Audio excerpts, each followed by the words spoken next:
मार्ग चल के जो गिरे, मार्ग चल के जो गिरे, ताके नहीं दोष। मार्ग चल के जो गिरे, ताके नहीं दोष। कह कबीर बैठा रहे, तासिर करड़े कोस।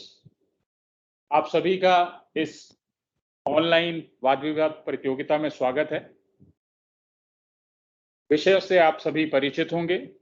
कोविड महामारी का शैक्षणिक वातावरण पर प्रभाव, या क्या सोशल मीडिया की अति सक्रियता सामाजिक सामंजस्य के लिए घातक है।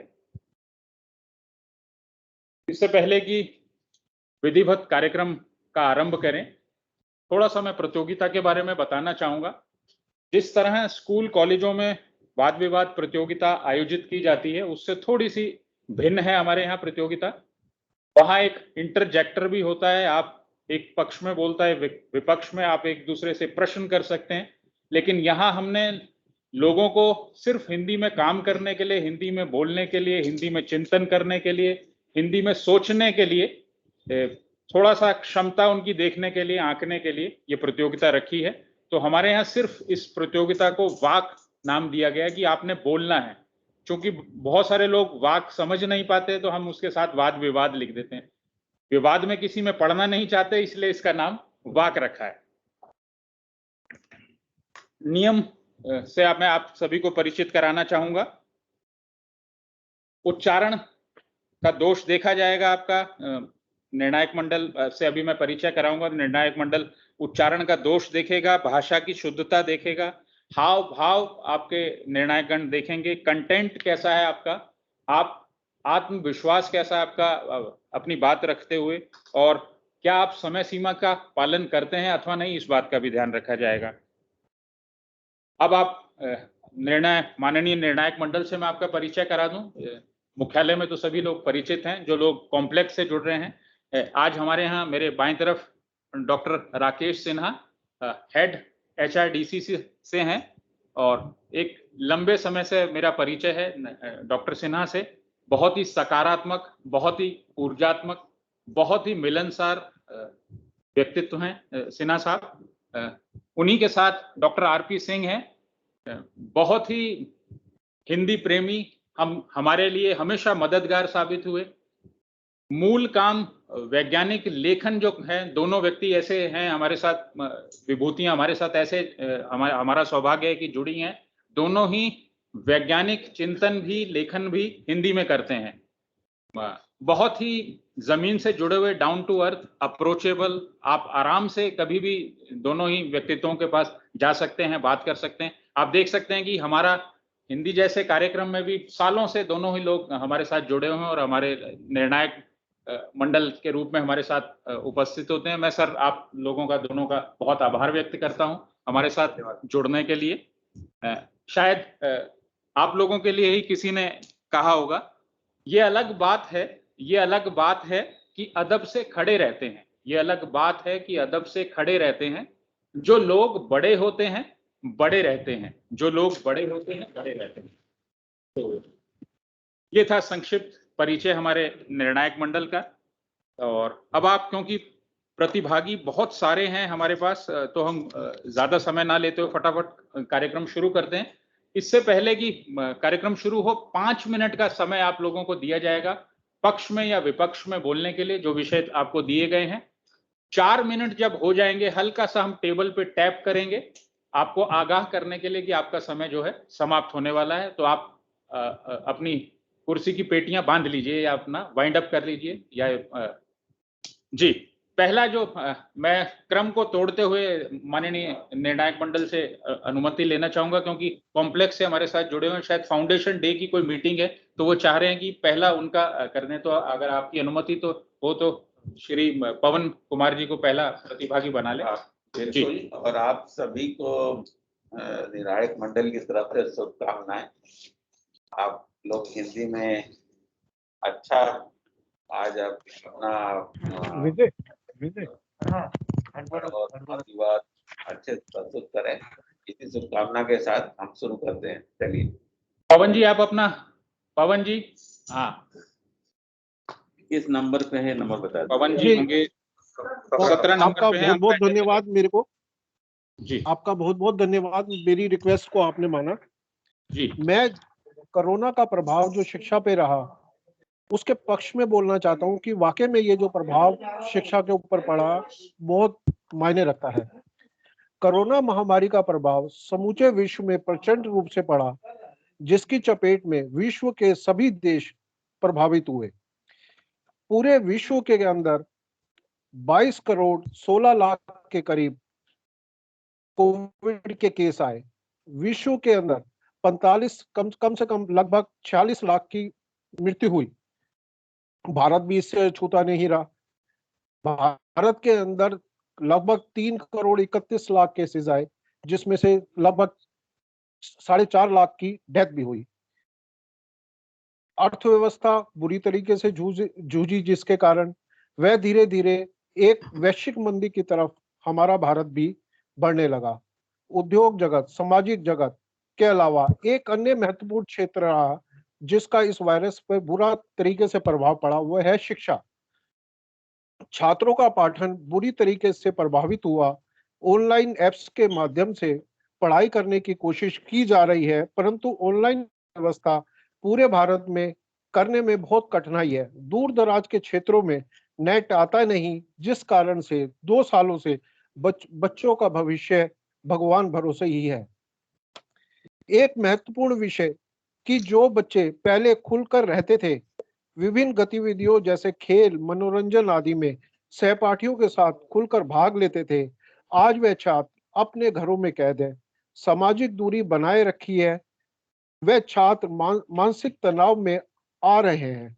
वहीं टीवी, लैपटॉप, मोबाइल आदि का उपयोग भी अधिक हो रहा है, जिसके कारण मानसिक स्थिति पर बुरा प्रभाव पड़ रहा है। मानसिक अवसाद एक ऐसी अवस्था छात्रों के अंदर बीच में आती जा रही है। आज आवश्यकता है सरकार, संस्थान, समाज, इंडस्ट्री लीडर व स्वयं छात्रों को मिलजुल कर सभी छात्रों की समस्याओं को दूर करने के लिए एकजुट होने का प्रयास करना होगा।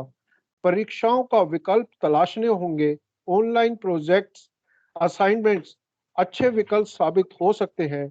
इंडस्ट्री को आगे आना चाहिए, वे छात्रों को प्लेसमेंट, प्रोजेक्ट, इंटर्नशिप आदि देकर उन्हें तनाव से बाहर ला सकते हैं। अभिभावकों की जिम्मेदारी है कि वह इस मुश्किल वक्त में अपने बच्चों का मनोबल बढ़ाते हुए उन्हें सकारात्मकता के लिए प्रेरित करते रहें। समाप्ति। धन्यवाद पवन जी। अगले प्रतिभागी को मैं आमंत्रित करूंगा, श्री भगवत सिंह जी। भगवत जी को यहाँ लेंगे। जयवीर जी आप उधर आ जाइए, भगवत जी इधर आ जाए। श्रीकांत जी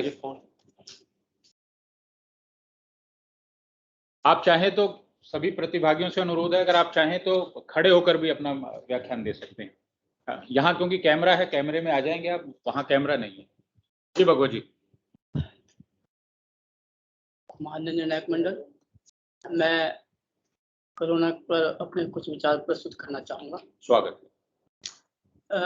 आज के वर्तमान समय में हमारे को ऐसा लगता है कि वैज्ञानिकों के चश्मे से हमें आत्मसात करना चाहिए और इस महामारी के डंक से जो कि पूरे विश्व जूझ रहा है, उसके लिए अपने वैज्ञानिकों पर विश्वास करना चाहिए और जो उन्होंने हमारे लिए 2 वैक्सीन उपलब्ध कराई हैं, कोविशील्ड और कोवैक्सीन, उनको भारत ने कम से कम 70 करोड़ लोगों ने लगवा लिया है।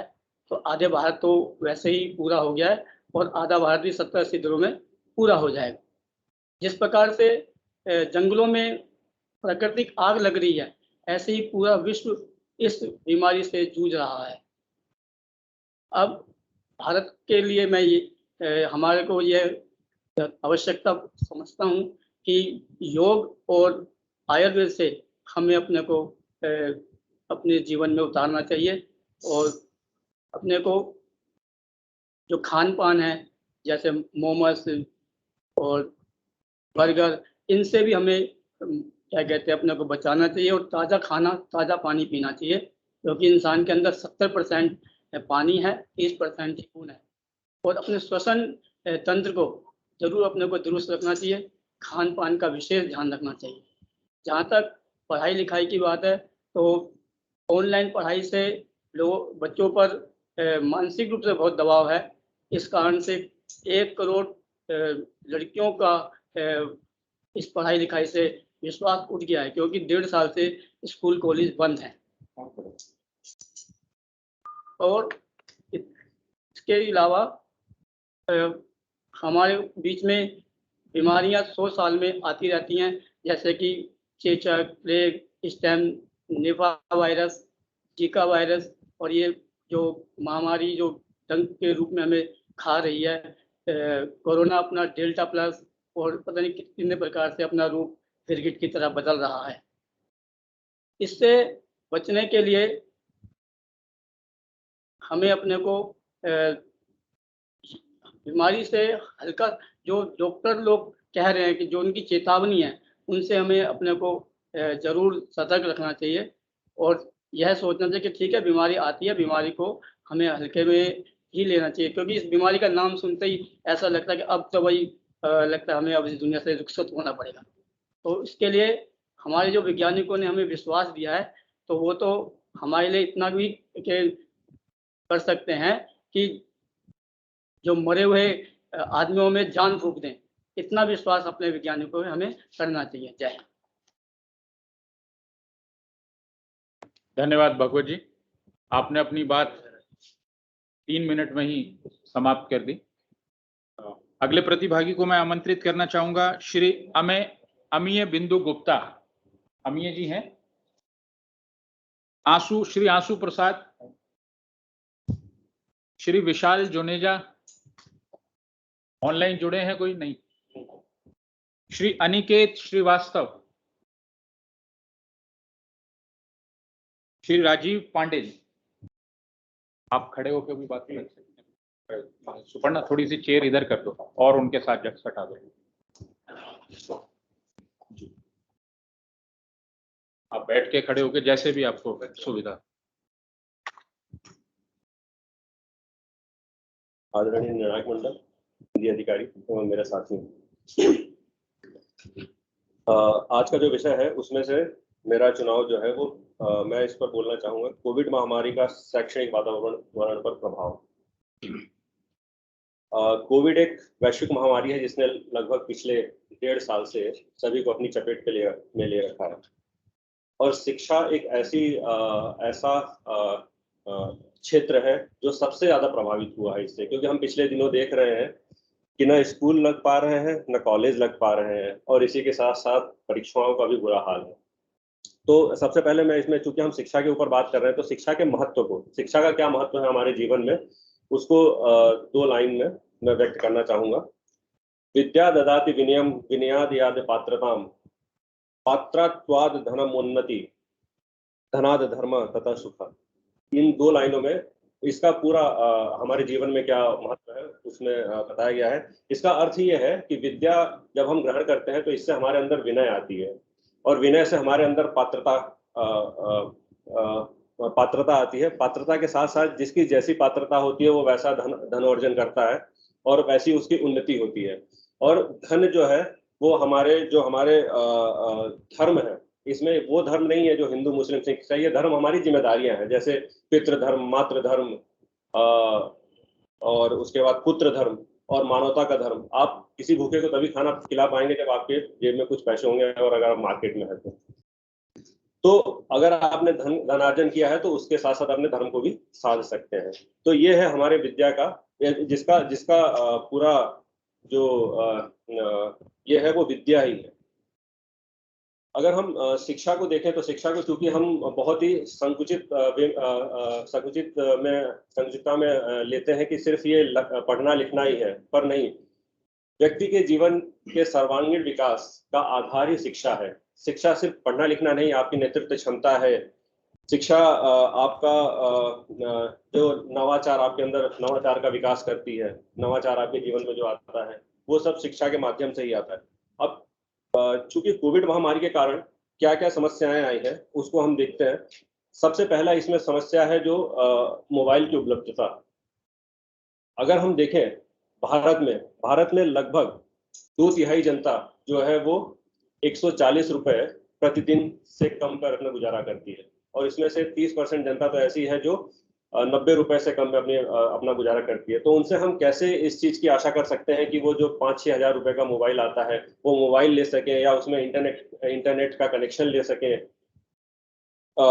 या लैपटॉप की उपलब्धता करवा सकें। तो ये बहुत ही एक अजीब सी स्थिति है। उसके बाद दूसरा जो है, देखें कि अगर हम किसी तरह की उपलब्धता हो भी जाए तो बच्चों के ऊपर इसका बहुत प्रतिकूल प्रभाव पड़ रहा है, चाहे बच्चों का स्वास्थ्य हो, चाहे बच्चों का जो अलग अलग जितने भी, जैसे खेल कूद वाली जो जितनी भी चीजें हैं उसमें वो लोग नहीं जा पा रहे हैं, उससे नहीं हो पा रहे हैं। और उसके बाद अगला इसमें जो है, एक ये भी चीज देखी गई है कि ऑनलाइन माध्यम से जो कक्षाएं हो रही है उसमें बच्चों के अंदर हीन भावना भी बहुत आती जा रही है। मेरे एक रिश्तेदार है, वो अभी 2य वर्ष में है इंजीनियरिंग के, और उनके माता पिता एक अच्छे पद पर हैं, और चूंकि सरकारी आवास में रहते हैं, सरकारी आवास कई दिनों पहले बना हुआ होता है तो उसमें थोड़े जर्जर हालत में होते हैं।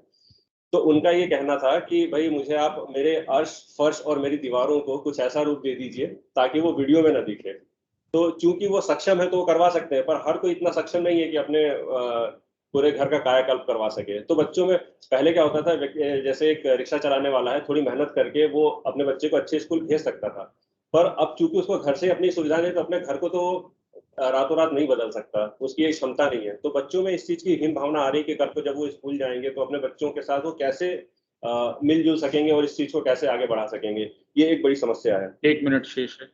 और उसके बाद जैसे जैसे परीक्षाएं, हमने देखा कि पिछले वर्षों में 10वीं और 12वीं की परीक्षा नहीं हुई, और जो साल भर के आकलन के आधार पर ही उसको उनको दे दिया गया। तो इसमें ये देखा गया है कि प्रतिस्पर्धा की कमी उन बच्चों में होगी, उन बच्चों ने उस चीज को कभी महसूस ही नहीं किया है जो बाकी लोगों ने किया है। तो इसके साथ साथ मैं और भी एक चीज इसमें जोड़ना चाहूंगा कि अगर सचिन तेंदुलकर, विश्वनाथन आनंद, पीवी सिंधु और साइना नेहवाल को अगर ऑनलाइन कक्षाएं दी जाती तो शायद वो नाम न कमा पाते जो आज उन्होंने कमाया हुआ है। धन्यवाद। धन्यवाद राजीव जी। मैं माननीय निर्णायक मंडल से क्रम तोड़ने की अनुमति चाहूंगा। श्री उपेंद्र उपाध्याय अपना व्याख्यान रखना चाहेंगे। श्री उपेंद्र उपाध्याय, 13 नंबर। आप सभी को मेरा नमस्कार पहले तो। सर, मैं जो अपना विषय चुन रहा हूँ वो है सोशल मीडिया की अतिसक्रियता सामाजिक सामंजस्य के लिए घातक है। जी सर, मैं इसके पक्ष में बोलना चाहता हूँ कि मेरा मानना है, हमारी जो संस्कृति हमने सुना भी है कि अति सर्वत्र वर्ज्यते।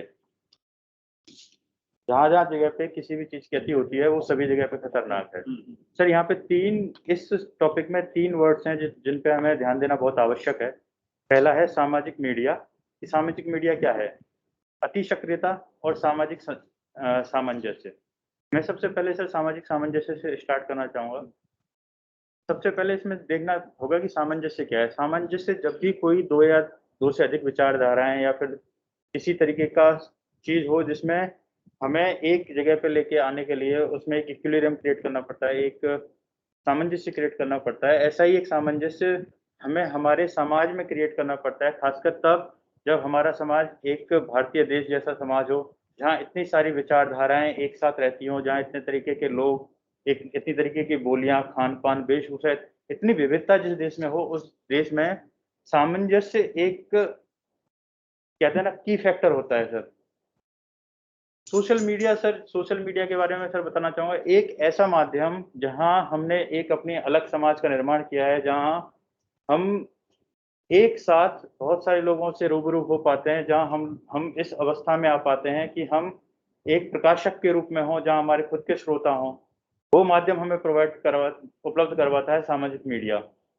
सामाजिक मीडिया एक दुधारी तलवार है, क्योंकि जहाँ ये हमें पहुंच देता है, लोगों से मिलने का, संवाद का माध्यम उपलब्ध कराता है, वहीं ये माध्यम भी उपलब्ध करवा पाता है कि जो तत्व असामाजिक हैं वो अपनी बात को इस तरीके से रखें और जो हमारे कोमल मन, कोमल हृदय लोग हैं उनका ब्रेन वॉश कर सकें। जैसे कि हमने देखा है IAS IAS ने मतलब इतना दूर रहते हुए भी भारत के बहुत सारे जो युवा मस्तिष्क है, जिसमें पढ़े लिखे युवा हैं, उनका कैसे ब्रेन वॉश किया, ये सारी चीजें संभव हैं सोशल मीडिया के माध्यम से, अगर उसका उपयोग ढंग से ना किया जाए।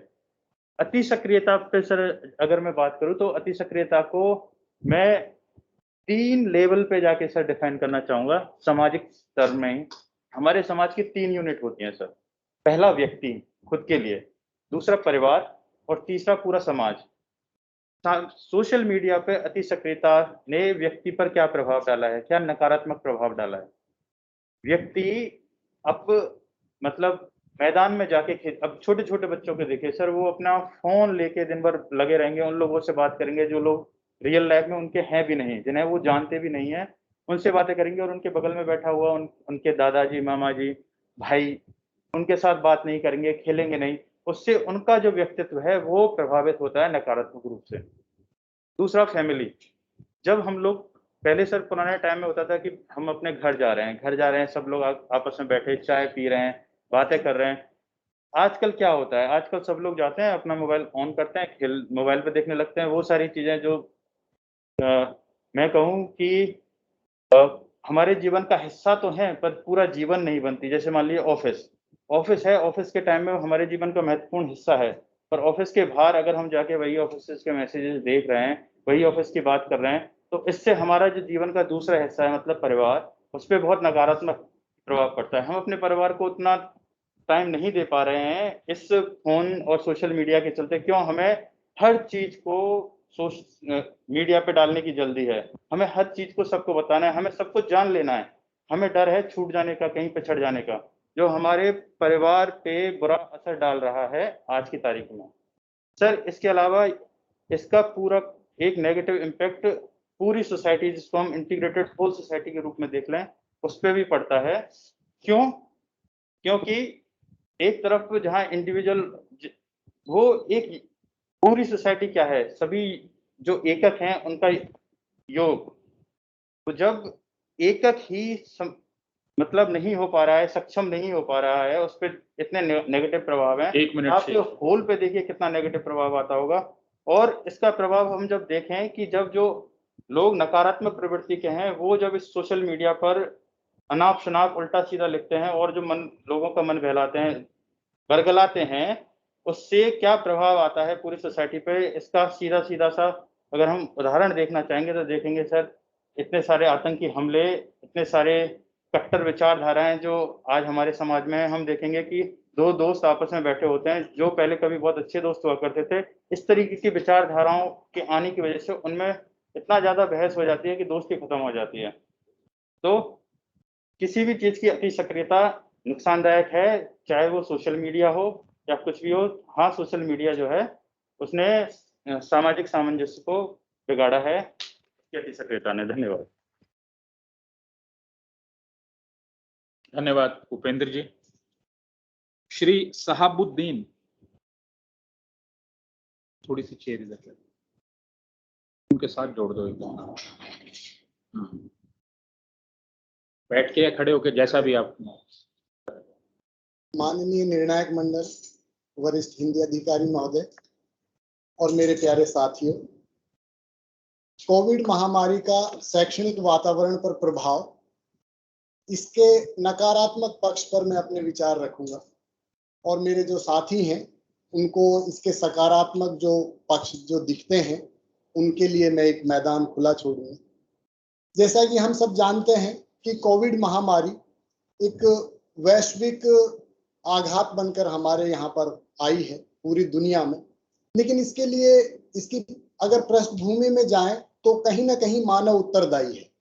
क्योंकि एक 2 लाइन में मैं इस बात को कहना चाहूंगा, जामीन पर बड़ा शोर मचा था, जामीन पर बड़ा शोर मचा था, मेरी हुकूमत मेरी मर्जी, कुदरत ने दिखा दिया मेरी दुनिया मेरी मर्जी।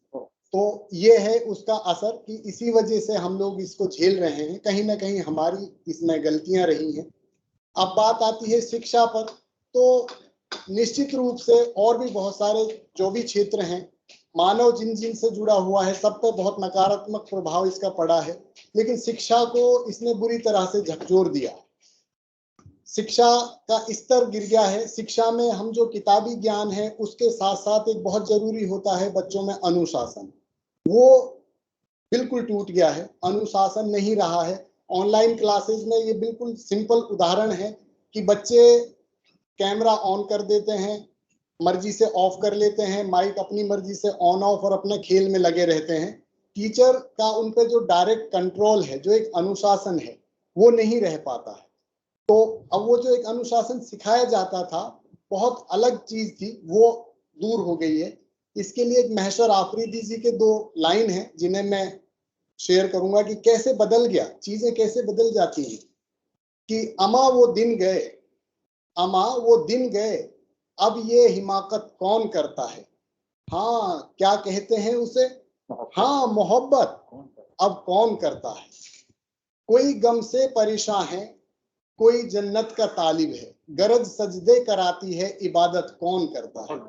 तो अनुशासन बच्चों का अब वो नहीं रहा। पहले जो एक आंखों का शर्म थी, बच्चा नहीं शरारत कर सकता, वो आजकल नहीं हो पा रहा है। तो ये एक बहुत नकारात्मक प्रभाव हो गया है। दूसरा है, सारे जो परीक्षाएं हैं उनका सिस्टम गड़बड़ा गया। अगर एक बड़ा उदाहरण देखें छोटे बच्चों से, अब हम आगे बढ़ते हैं, जो एनटीए यूजीसी नेट का एग्जाम कराती है, दिसंबर 2020 का एग्जाम होना था जो अभी तक नहीं हुआ है, और उसको मर्ज कर दिया गया है जून के साथ कि अब दिसंबर 2020 और जून 2021 का एग्जाम एक साथ होगा। लेकिन अब ये सोचिए कि जो बच्चे दिसंबर के लिए तैयार थे उनके लिए तो ये बहुत एक बड़ा आघात है, बहुत दिक्कत हो गई उनको कि हो सकता है उनका रिदम टूट गया हो, अब वो कहीं पे भी नहीं स्टैंड कर पाए। नए बच्चे जो नई ऊर्जा के साथ आए हैं, हो सकता है वो उनसे आगे निकल जाए और जो एक वास्तविक था, जो कैंडिडेट हो सकता था, वो रह जाए। तो एक बहुत ये नकारात्मक प्रभाव शिक्षा पर पड़ा है। बात दूसरी है कि एक शिक्षा हमें सिर्फ किताबी ज्ञान के साथ, जैसे मैंने पहले शेयर किया, दूसरी चीजें भी सिखाती है। जब बच्चा स्कूल जाता है तो बहुत सारे निर्णय खुद को करने पड़ते हैं, अपने सहपाठियों से बात है, झगड़ा है, गिरना है, उठना है, तो वो सब इससे बच्चे का जो विकास है वो भी रुक गया है और इससे बहुत नुकसान हो रहा है। इंटरनेट ने एक, हमारे तो आदिम ज्ञान के स्रोत ऋग्वेद को मानते हैं। 1 मिनट शेष। तो उसमें एक सूत्र वाक्य है ऋग्वेद का कि आनो कृत्वा भद्रो संतु विश्वता, ज्ञान की हर किरण को विश्व के हर कोने से आने दे। तो इसका स्वागत है, इंटरनेट की हमसे जुड़ रहा है, हम इंटरनेट से ज्ञान ले रहे हैं, लेकिन वो हमें भटका ज्यादा रहा है ज्ञान लेने के बजाय। उससे बच्चे क्या दूसरी दिशा में चल रहे हैं, और जो भटक गए उनके लिए तो एक ही लाइन है कि एक गलत कदम उठाता राह शौक में, फिर मंजिल तमाम उम्र मुझे ढूंढती रही। तो जो बहक गए वो फिर नहीं पा पाएंगे अपनी मंजिल। तो शिक्षा पर बहुत नकारात्मक प्रभाव पड़ा है, पिछड़ गए हैं। अगर हम, मेरे हिसाब से अतिशयोक्ति नहीं होगी कि अगर हम ये कहें कि हम 2 साल पीछे हो गए हैं शिक्षा के क्षेत्र में, तो ये कोविड महामारी का शिक्षा पर नकारात्मक प्रभाव है। धन्यवाद। धन्यवाद साहबुद्दीन जी। श्री राजकुमार, श्री अखिलेश सिंह।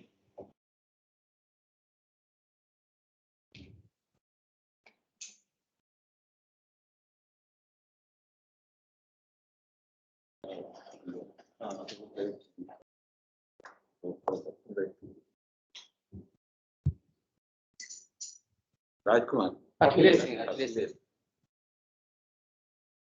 डॉक्टर सिन्हा जी और आरपी सिंह सर जी और रविंदर जी और हमारे सम्मानित साथी हैं।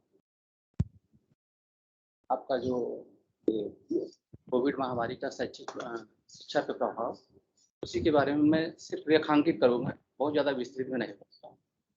पहला प्रभाव तो हमारा जो कॉन्सेप्ट आया, स्टडी फ्रॉम होम, और दूसरा आपकी जो परीक्षा प्रणाली है उसमें ग्रेडिंग सिस्टम का बदलाव हुआ, और कोविड जीवन के प्रत्येक क्षेत्र को प्रभावित किया है। उसी में से हमारा जो शिक्षा क्षेत्र है, इसमें सर्वाधिक समय तक इसका प्रभाव रहा है, जिसका कारण है कि अभी तक विद्यालय बंद थे। और ये जो भी निर्णय लिया गया था, ये कोरोना की भयावहता को देखते हुए लिया गया था, उसके खतरों को देखते हुए लिया गया था। तो ये परिस्थिति के हिसाब से लिया गया था, और ये अस्थायी नहीं है। आने वाले समय में स्थितियाँ बदलेंगी और बेहतर होगा। और कुछ जो वंचित रह गए हैं, जहाँ पे कि मतलब दूर दराज के ग्रामीण क्षेत्र आते हैं, यहाँ पे नेट की व्यवस्था नहीं, मोबाइल की व्यवस्था नहीं, लोग वंचित रह गए और इसकी गुणवत्ता भी प्रभावित हुई। ये रहे हैं मतलब आपके इससे प्रभावित होने वाले मतलब महत्वपूर्ण बिंदु। बस यही मेरा है। धन्यवाद अखिलेश जी। श्री विशाल कुमार, सुदेश जी थोड़ी चेयर इधर कर लीजिए। आप बैठ के रखना चाहें अपनी बात, बैठ के भी कर सकते। सभी को मेरा नमस्कार। मैं कोविड महामारी का शैक्षणिक वातावरण प्रभाव उसके बारे में बोलना चाहता हूँ। शिक्षा के द्वारा एक व्यक्ति न सफल बनता है बल्कि वो जीवन में सभ्य भी बनता है। जब से कोविड महामारी आई है, सबसे बुरा प्रभाव शिक्षा के क्षेत्र पर पड़ा है। स्कूल बंद है, ऑनलाइन क्लासेस चल रही है। ऑनलाइन क्लासेस में लड़के अनुशासन में नहीं रहते हैं। बहुत सारे टीचर हैं जिनको कंप्यूटर की जानकारी नहीं है, इंटरनेट की जानकारी नहीं है। मेरे ही नॉलेज में एक नवोदय विद्यालय में जब पोस्टेड था तो वहाँ मेरी टीचर से बात हुई है, तो लड़के लोग क्या बदमाशी करते हैं, आवाज़ नहीं आती है तो सर लड़के बोलते हैं सर जो एग्जिट का बटन है वो टिप दीजिए। वो टिपने से क्या हुआ, क्लास बंद। लड़के खुश, कोई क्लास करने की जरूरत नहीं है। दूसरी है क्या कि लड़के का जो प्रैक्टिकल क्लास होती है, हम लोग तो ऑनलाइन क्लासेस में किताबी ज्ञान ले सकते हैं, जो प्रैक्टिकल नॉलेज होती है वो हमें नहीं मिल पाती है। जैसे बीटेक जो भी करते हैं टेक्निकल डिग्री, उसमें क्या है कि हम किताब की जानकारी तो ऑनलाइन ले सकते हैं, जो प्रयोगशाला में लेते हैं, जैसे फर्स्ट ईयर या second year, third year, fourth year जो भी लड़के हैं, उसको ट्रांजिस्टर, डायोड या किसी भी इक्विपमेंट के बारे में कोई जानकारी नहीं मिलेगी। फाइनल जो फाइनल ईयर के स्टूडेंट है, अगर वो पास आउट हो रहे हैं, उनको फाइनल ईयर में बहुत सारे प्रोजेक्ट करने हैं, ऑनलाइन प्रयोगशाला में जाकर बहुत सारे प्रयोग करने हैं, वो कुछ भी नहीं कर पा रहे हैं। बैठ बस किताब पढ़े हैं, एग्जाम दिया ऑनलाइन, पास आउट। तो उनको फाइनल ईयर का कोई भी प्रैक्टिकल नॉलेज नहीं होगा। धन्यवाद विशाल जी। श्री जयवीर सिंह यादव।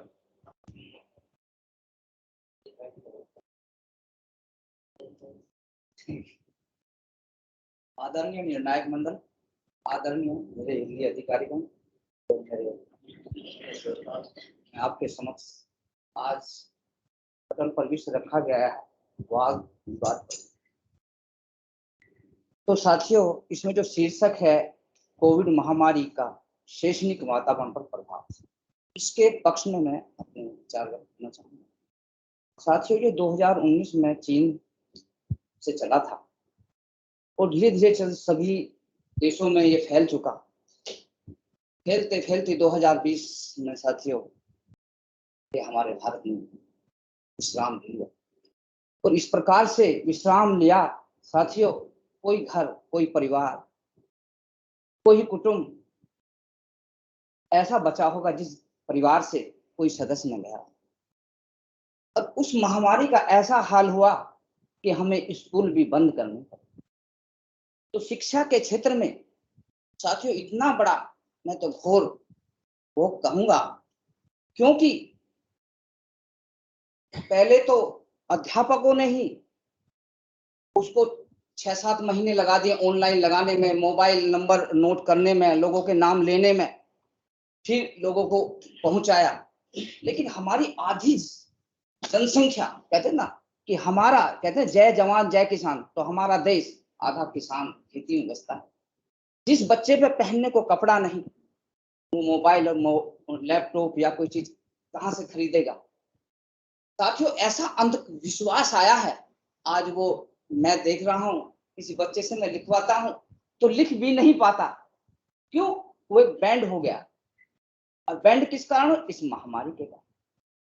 तो हमारे उसमें जो है सर, ये जो कहूंगा कि शिक्षा पे तो इतना बड़ा प्रभाव हुआ है कि किसी भी एग्जाम हो 2 साल तक ये ऐसा हुआ है, सब जो है धीरे धीरे फिनिश होता गया है। और दूसरी बात मैं ये कहूंगा कि साथियों जिस प्रकार से ये बिगर एग्जाम लिए और ये निर्णय लेना पड़ा, ये सरकार को निर्णय भी उनका ये था कि भाई लोगों की वार्षिक मतलब वर्ष ना मर जाए, लेकिन इसका प्रभाव सर बच्चे पर बहुत बड़ा प्रभाव पड़ेगा। जब हम पढ़ते थे, हम छोटे थे तो हम भी नहीं समझते कि हाँ हम हमारी जिंदगी क्या होगी, क्योंकि बचपना ऐसा होता है, वो एक भगवान का रूप होता है। बच्चे को कितना भी समझाओ, मेरा बेटा खुद का ही है साथियों, मोबाइल ऑनलाइन क्लास चल रही है, हम देख रहे हैं कि ऑनलाइन क्लास पढ़ रहा है, लेकिन वो कुछ और ही देख रहा है। रात को 1:30 बजे तक ऐसी ऑनलाइन क्लास क्या है भाई तेरी। एक दिन मैंने देखा तो साथियों वो उसमें लग गया है, जब उसने दिखाया कि वो खेल रहा है खेल, और उसको इतनी बुरी आदत लग गई है आज। आपने को हम कितना मार लिया, कितना पीट लिया, जैसे ही हमारी नजर हटी और वो कहते हैं ना दुर्घटना, तो वो माँ बाप को जो है करके उसमें लग गए हैं। तो शिक्षा के क्षेत्र में तो कोविड की महामारी का इतना बड़ा वो गया है। साथियों मैं तो ये कहूंगा कि जिस प्रकार से ये मतलब ऑनलाइन का मतलब सरकार ने हमें उपलब्धि कराई, भाई ऑनलाइन शिक्षा कराओ या वो कराओ, इससे एक संगोष्ठी बनाते अलग अलग जो है, चलो शहरी इलाके में हम रह रहे हैं सब, जो हम अपने आप को गरीब कहे हैं, हम अपने आप को गरीब नहीं कह सकते, क्योंकि भगवान ने हमें, सरकार ने हमें नौकरियां दी हैं, लेकिन जो पिछड़े वर्ग हैं, पहले आपने तो देखा भी होगा सर, जब हमारे पास जो है टीवी के साधन नहीं थे, यहाँ कहीं वो नहीं था, तो फिल्म चलाई जाती थी, गांव गांव जाकर उसको दर्शाया जाता था, दिखाया जाता था, और लोगों को जो है मार्गदर्शक का रास्ता वो होता था। साथियों और मैं ये कहूंगा कि ये जो है ना कोविड का यहीं तक ही सीमित रहा है। ये तो भगवान की कृपा हुई है कि गांवों में इसका प्रभाव नहीं पड़ा है, जिससे आज हम खा रहे हैं, पी रहे हैं, रह रहे हैं। शहरों में इतना बड़ा प्रभाव पड़ा है साथियों, जो मजदूर आदमी था, रिक्शा चलाता था, रोज कमाता था, रोज खाता था, और आज उसका मतलब जब ये समस्या एकदम क्लोज हो गया है, तो साथियों उसका खाना पीने का रहा। आखिरकार गवर्नमेंट ने किया, 1 मिनट शेष बचा है, एक टाइम भोजन 11 बजे 1 बजे भोजन। क्या सुबह को नाश्ते भूख नहीं लगती? क्या शाम को भूख नहीं लगती? क्या उसको कपड़ा नहीं चाहिए? तो शैक्षणिक व्यवस्था के साथ साथ आप यूँ कहोगे ऑनलाइन जो है किताबें वो करा दो, प्रोवाइड करा दो। मेरा जो कहने का तात्पर्य था कि गांव गांव जाकर आप स्क्रीन लगाइए, उसका तात्पर्य यही है कि किताबों का वर्णन कीजिए। एक आदमी एक स्क्रीन लगा दे, वो कहीं भी बैठ जाए, आप यूँ कहोगे तो शिक्षा का इससे बहुत बड़ा प्रभाव हमारा वो हो सकता था। आज मैं देख रहा हूं, अब मैं खुद के अपने बच्चे को लिख नहीं पा रहा है, क्योंकि ये जो ऑनलाइन प्रक्रिया चली है, इससे इतने बड़े उग्र हो गए हैं, और कुछ बच्चे तो माँ बाप पे इतने हावी हो जाते हैं सर हैं कि ये कब टलेगा। समय समाप्त हो गया। नहीं, जब मैं अपना काम शुरू करूंगा तो इन्हीं विचारों के साथ मैं अपने विचारों को पिता के रूप में आपकी बहुत ही चिंताजनक स्थिति और सभी की, आपकी ही नहीं सभी की। धन्यवाद जयवीर जी। श्री सुशांत सिंह हमारे बीच में, श्री ज्ञान प्रकाश सिंह, श्री विजय कुमार सैनी। श्री विजय कुमार सैनी मुझे सुन सकते हैं? CSR कॉम्प्लेक्स से श्री विजय कुमार सैनी नहीं है सर। पवन कुमार गुप्ता अपना प्रस्तुतिकरण दे चुके हैं। श्री सुशील चंद्र चौरसिया जी भी हमारे साथ नहीं। कोई और अगर हमारे साथ जुड़ना चाहे ऑनलाइन या कैसे भी? कोई भी नहीं है, सुशांत सिंह भी नहीं है, सैनी भी नहीं है। जी सर, मेरे ख्याल में हाँ समाप्त हो गई सर। आप अपना निर्णय तैयार कीजिए।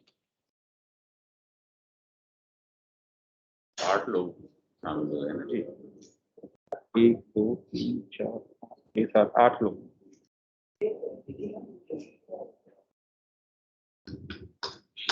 निधि मैम बोलना चाह रही? नहीं, वो तो दर्शक के रूप में। निधि जी या पूजा भी जी में से कोई बोलना चाहते हो? आप सुन सकती हैं मेरी आवाज? निधि जी, पूजा जी? कर लेंगे नहीं, यहाँ नहीं करें। निधि जी आप बोलना चाहेंगी? नहीं, मैं दर्शक के रूप में आई हूँ सर। जी। पूजा जी आप बोलना चाहेंगे?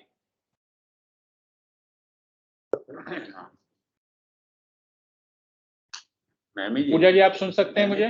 जी जी एक और सीट है या हाँ, एक और सीट है, एक और सीट है। इस पे या इसी पे इसी पे कर लो ना, इसी पे कर पे ले। साइन कर इस पे मेरी वाली पे कर नहीं नहीं नहीं, इसी पे कर नहीं नहीं, ठीक है। इसी पे कर देंगे।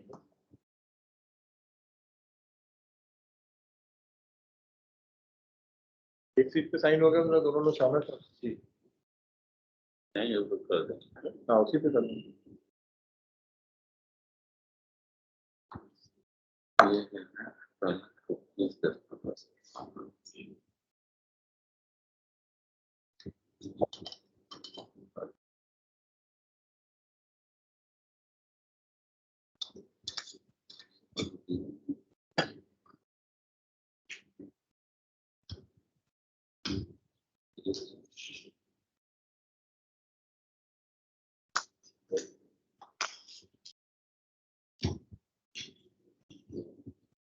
पैटर्न सेम है, सूट नंबर एवरेज है। निकालना। हाँ, वो पैटर्न तो हमको की साल 5 हाँ।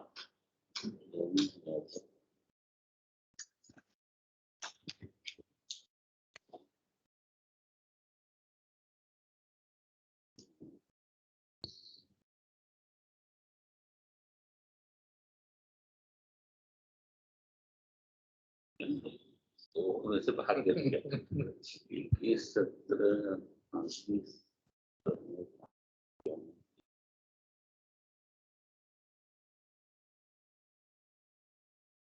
17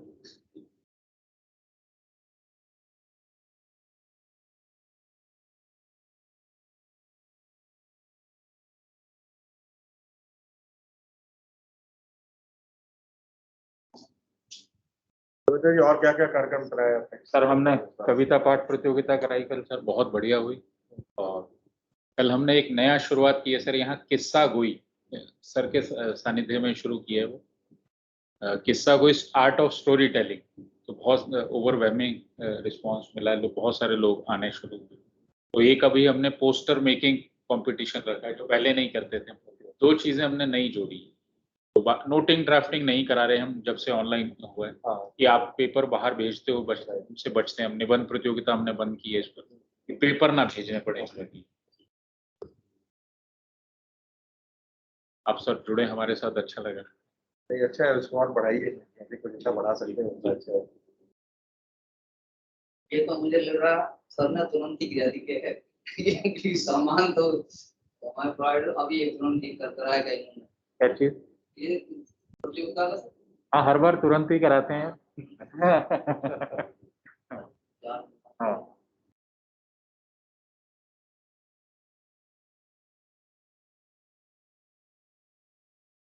पहले ऑडिटोरियम में किया करते थे सर, इस बार थोड़े से लोग कम भी हैं और समय की नजाकत कहिए, इस बार हमने यहाँ करना शुरू कर दिया। पर हालांकि उसमें आप ऑडिटोरियम में इट्स बेटर देन दिस, ज्यादा अच्छा होता है अभी सर। वहाँ पे हमारी मशीन लगी हुई है ना, सीएसआई जी जी जी जी इंस्टॉल हो गया है ना उसमें, जी, जो जी। एक फिल्टर लगाया है जी सेफ है काफी जी। और उस पे माइक पे आप जब बोलते हैं और वो जो हाँ, वो एक अलग प्रभाव पड़ता है, वो अलग ही होता है।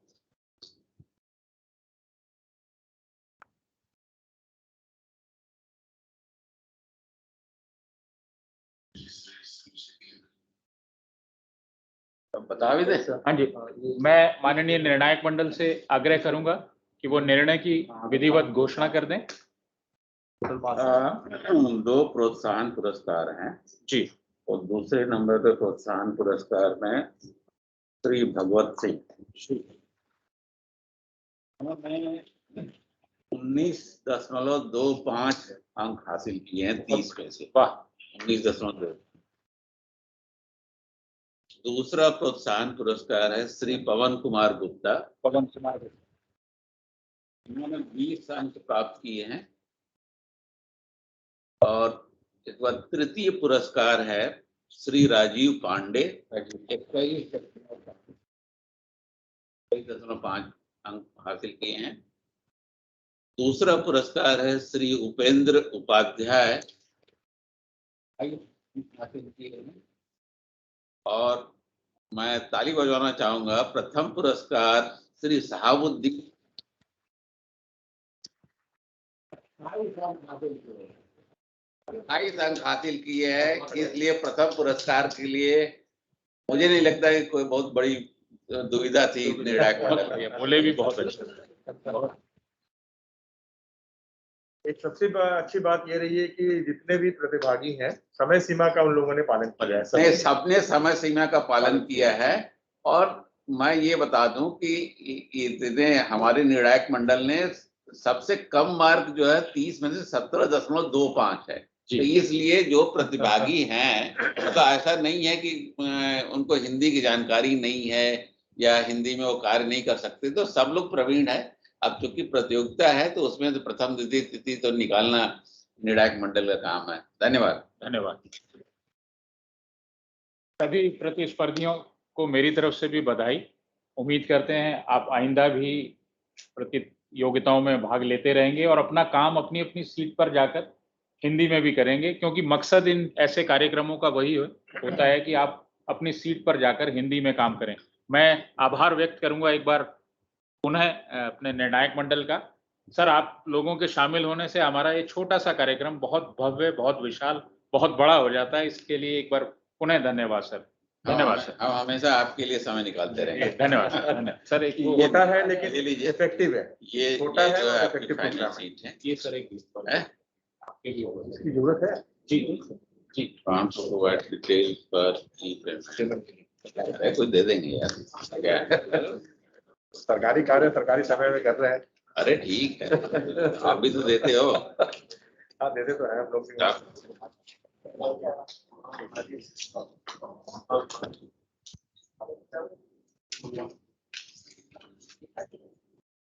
अकाउंट नंबर वगैरह तो होगा यार उनके पास।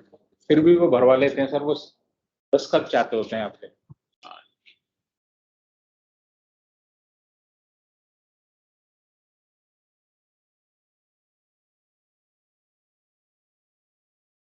प्यार से क्या हुआ?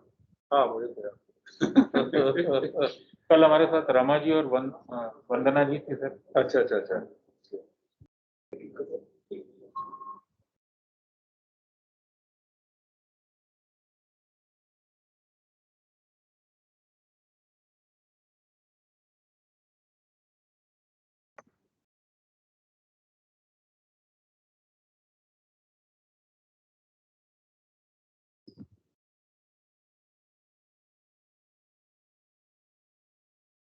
आप सभी का धन्यवाद जी।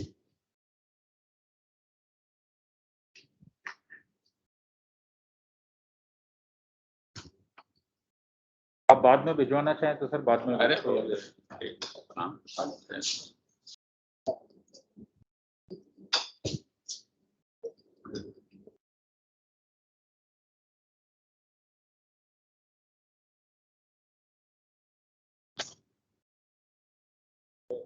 अच्छा, जो है हिंदी इंग्लिश दोनों में कर सकते हैं। धन्यवाद बहुत बहुत।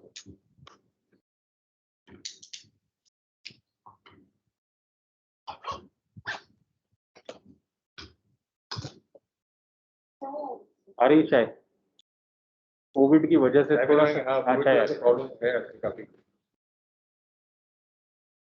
हमारे प्रोग्रामों पर भी थोड़ा सा असर पड़ा। हाँ, बहुत सारा है। वो जो हॉल में जो मजा आता है सर, बिल्कुल बिल्कुल। सबसे ज्यादा हमारे यहाँ प्रोग्राम पे असर पड़ा है, लोग खरीद नहीं पा रहे। किसी ने कहा है वो प्रोग्राम ना अलख ना बुखारे जो मजा छज्जू चौबारे, तो वो छज्जू चौबारे का मजा नहीं मिल पा रहा हमें। पर जिन्हें भी धन्यवाद सर।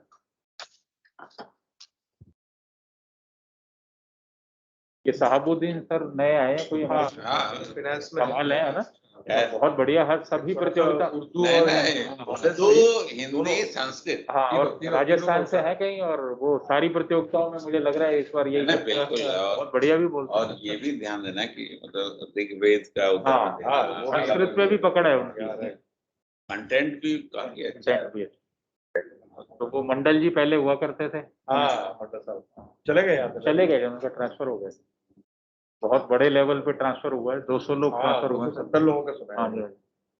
कभी कुछ लोग बहुत अच्छे हैं जो हिंदी अधिकारी नहीं होते हुए भी हिंदी बहुत अच्छे बोलते हैं और लिखते हैं। एक वो उधर प्रांजल है इस केयर में। अच्छा सर, वो भी बहुत अच्छा, उन्होंने तो किताबें पब्लिश की हुई हैं। अच्छा सर, उन्होंने 2 किताब मुझे अच्छा वो दिया था उन्होंने। अच्छा, कमेटी में था, मैं वहाँ सेक्शन अफसर है वहाँ पे। हाँ जी हाँ जी हाँ जी, मैं रविवार मीटिंग में गया तो 2 किताबें उन्होंने मुझे दी। अच्छा है, बहुत बढ़िया लिखते हिंदी अधिकारी अच्छा की- है, बोलते भी अच्छा है। जी।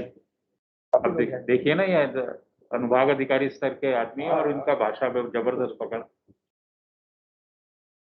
आप लोग वैज्ञानिक होके हिंदी पे पकड़ है आप लोगों। हम लोग तो कोशिश करते हैं कि जिसके अंदर क्योंकि जो बेसिक एजुकेशन तो मतलब मेरे स्कूल तक तो हिंदी मीडियम में ही रहा है ना, तो वो चीज तो फिर चेंज नहीं होता है। ज्यादातर बारहवीं तक तो हिंदी CSIR में ज्यादातर लोगों का हिंदी माध्यम ही रहा है। नुकसान भी उठाने पड़े हैं, चाहे आ रही है, इसके नुकसान भी उठाने पड़े हैं, लेकिन फायदे भी जड़ों से जुड़े रहे हैं और उसका फायदा हो रहा है सर। अब के जनरेशन, जो अब की पीढ़ी आ रही है, वो अपनी मातृभाषा और क्षेत्रीय भाषा से कटी हुई है।